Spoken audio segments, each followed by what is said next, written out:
Hello guys, welcome to another session. In this session onwards, we are going to discuss about JavaScript Objects literal. In this session, I will give you some brief about what actually JavaScript object is. If you want to be a successful JavaScript programmer, then it is really very important to understand the concept of JavaScript objects.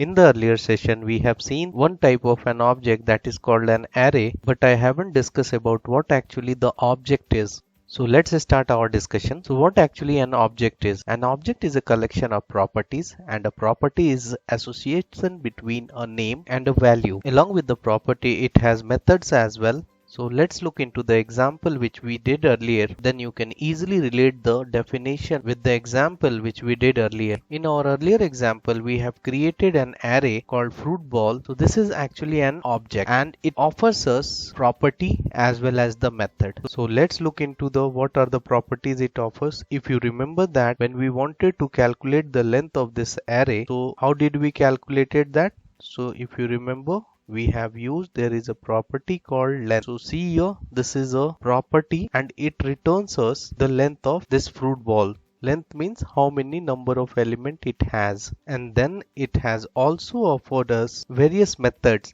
If you remember that we have used something called index of, so these are the method it offers. So here you can see that it has offers us this method, and there are other methods as well like find, join.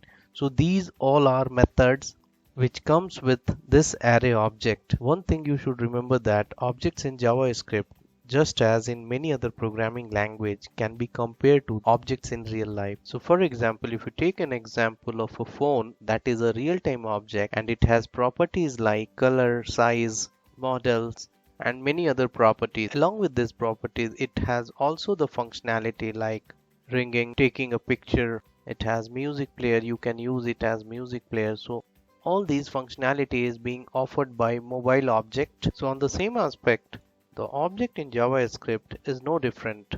It has also the property and it has also the methods which provides us various functionality. If you are taking an example over here, you can see that an array is an object which offers the properties like length. It offers various methods that provides various functionalities. So far we have seen so many various type of objects which is being provided by JavaScript, but in our upcoming session we will see that how we can create the custom object. Along with the custom object, we will also look into some of the JavaScript provided object like math object, date object. So on this note, I am stopping over here. From the next session onwards, we will look into objects in a more practical way. So see you in the next session. Till then, bye bye, take care.